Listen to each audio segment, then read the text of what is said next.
is if you look around on the website for the Houston Museum, what about this? This is one thing I read there.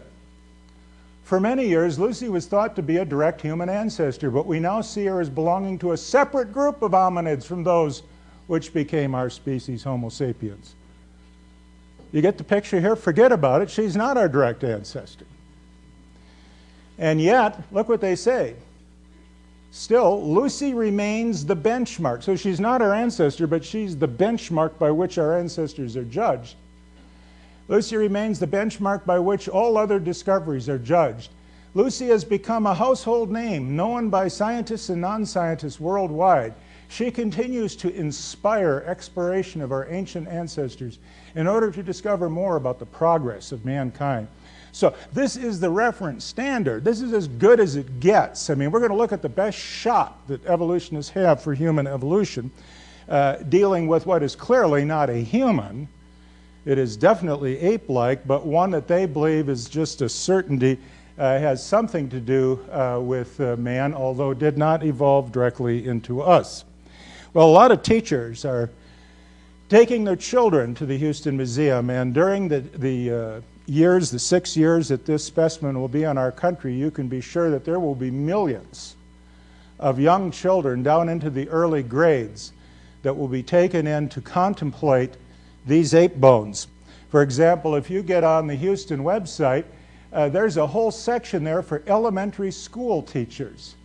What should you emphasize? When the students come back from the museum, you know, what sort of in-class exercises should you do to hammer home the essential truth of our relatedness to Lucy?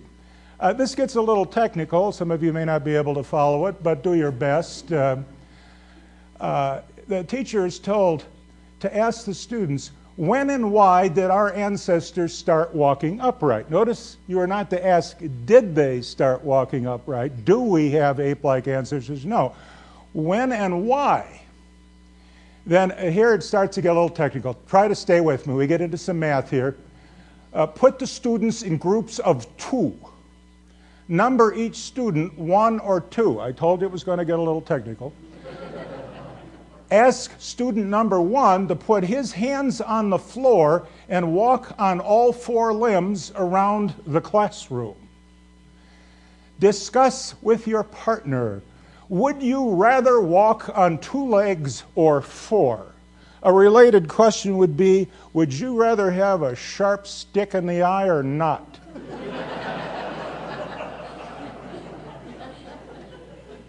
Why do you think apes began walking on 2 legs? Notice again, not did apes walk on 2 legs, but why did they? I mean, can you imagine the answers? Man, it was so hard in my back crawling on 4. It really felt good to get. That's it. It felt good. That's how they evolved. Here's the question. Is human evolution compatible with the Bible? No. Well, that's pretty much the end of my talk. We'll open for questions. Okay, expect a little bit more at today's flight expense. Okay, let's dig in a little further then. First, I want to establish the attitude of the evolutionary community on their confidence of the whole evolutionary paradigm.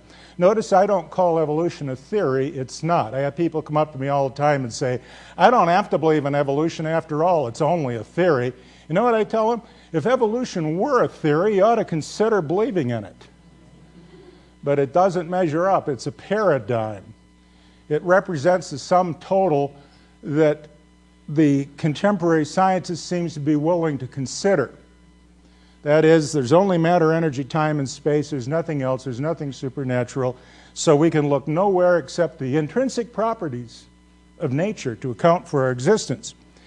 And you see this in Julian Huxley. He's one of the Huxleys. Thomas Huxley was called Darwin's bulldog. They've been great defenders of evolutionism. And in his book, Evolution After Darwin, he said, in the evolutionary pattern of thought, there is no longer either need or room for the supernatural. The earth was not created, it evolved. So did all the animals and plants that inhabit it, including our human selves, our mind and our soul, as well as our brain and body, and so did religion.